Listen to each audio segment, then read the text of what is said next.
இது அடியார்கள் எல்லோரும் இந்த சிவபுராணத்தை பாடுகிற பொழுது அவர்களுக்கு முந்தைய வினைகள் எல்லாம் நீங்கும் என்று சொல்வதோடு அந்த பலனும் சொல்லுகிறார்.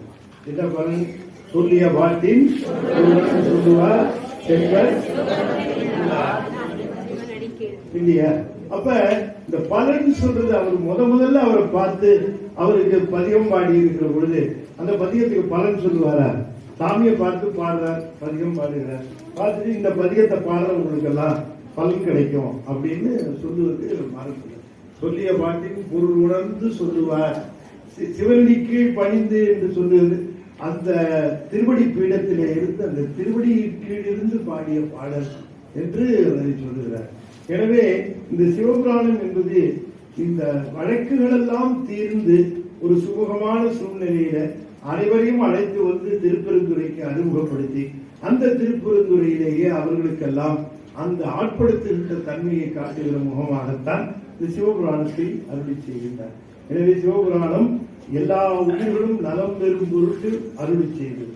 தான் குருவை பார்த்து முதலாக அருளி செய்தது போற்றி திருநாகம் தான், சரியாக வரும். எனவே இவ்வாறு அங்கே செய்கின்றார். அப்போ உடனே பாண்டியன் அவருடைய திருவடியை பணிந்து, சுவாமி தாங்கள் எங்களுக்கு அனுமதி தர வேண்டும். என்ன பெருமான் தங்களுக்கு இங்கே மானிட வடிவிலே அவரே எழுந்தருளி உங்களுக்கு அந்த குருவாக இருந்து அந்த உபதேசம் செய்தார். இந்த இடம் மிக சிறப்பு மிக்க பகுதி. இதை ஒரு கோயிலாக எழுப்ப வேண்டும் என்று எங்களுக்கு விருப்பம். ஆகையினாலே தாங்கள் அனுமதி தந்தால் இதை கோயிலாக கட்டுவோம் என்று சொன்னார்.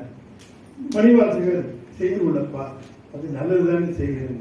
ஆனால் பாண்டியன் மனதிலே இருந்தது ஆவுடையாருக்கு கோயில் கட்டுகிற எண்ணம் அல்ல, மணிவாசகருக்கு கோயில் கட்ட வேண்டும் என்பதுதான் எண்ணம்.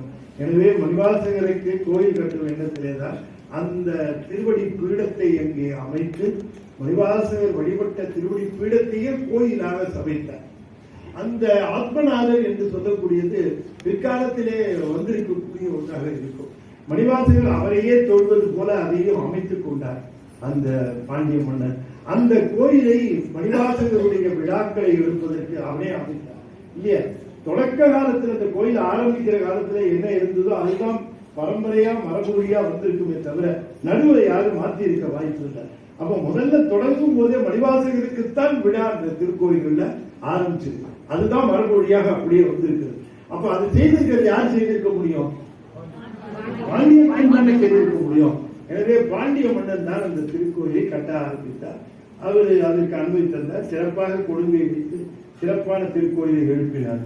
அந்த நேரத்தில் அவர் அங்கே இருக்கிறார். தமக்கு எந்த நேரமும் பெருமான் இப்பொழுது தம் மீது இருந்த வழக்குகள் எல்லாம் சரியாகிவிட்டன, இப்பொழுது நமக்கு அருள் செய்து நம்மை அழைத்து போவார் என்று காத்திருக்கிறார். அப்பொழுது அவர் அருள் செய்த பதிகங்கள் ஒரு 6-7 பதிகள். பண்டாய நான்மறை, திருவெண்பா, குயில் பத்து. குயில் பத்துல தான் தூது விடுகிறார். குயிலே நீ போய் அவர் வரேன்னு சொன்னார், என்னை அழைத்து போவேன்னு சொன்னார், இன்னும் அழைத்து போவதில்லையே, நீ சென்று தூது சென்று நீ மணாளனி நீ வர வாய் என்று சொல்லுகிறார். எனவே இந்த பண்டாய நான்மறை, திரு வெண்பா, இனி குயில் பத்து, இதை நாம் தொடர்ந்து போவோம். பண்டாய நான்மறைக்கு முன்னாடி தசாங்கம் இருக்கா? திருத்தசாங்கம். அதுலதான் சொல்லுகிறேன், எனக்கு அரசன் என்பவன் சிவபெருமான் தான் அரசன். அந்த அரசனுடைய அடையாளங்கள் சொல்லணும். தசாங்கம்னா 10 அங்கங்கள். சிவபெருமானுக்கு 10, அரசனுக்கு 10 அங்கம். அதாவது அவனுடைய ஊர், அவனுடைய மலை, அவனுடைய ஆறு, அவனுடைய கொடி, அவனுடைய வாகனம், இப்படி இருக்கக்கூடிய இந்த அங்கங்களை சிவபெருமானுக்கு அங்கங்களாக சொல்லி அவனே பேரரசன், அவனே king of kings, lord of lords, emperor of emperors என்று சொல்லி சொல்வதுதான் திருத்தசாங்கம். திருத்தசாங்கத்தை சொல்லிய பிறகு கோயில் திருப்பதிகம் அருள் செய்கின்றார். கோயில் திருப்பதிகமும் அங்கே திருப்பெருந்துறையில சிறப்பாக அருள் செய்தது. பிறகு தொடர்ந்து திருவார்த்தை, திருவார்த்தையை தொடர்ந்து பண்டாய நான்மறை. இவ்வாறாக அங்கே இருந்த காலத்திலே ஒவ்வொரு நாளும் தமக்கு பெருமானுடைய ஆணை வரும் என்று காத்திருந்து தன்னுடைய மன அமைதியோடு அருள் செய்த பதிகங்கள். இந்த பதிகங்கள்லாம் ஓதுகிற பார்த்தீங்கன்னா அவருடைய அந்த மன நிலையில பதட்டம் இல்லாமல் இருக்கும். இப்ப செத்திலாப்பத்து, வாழாப்பத்து, திருச்சரகம், நீச்சல் விண்ணப்பத்துக்கு இந்த பதட்டம் தான் இப்ப இருக்காது.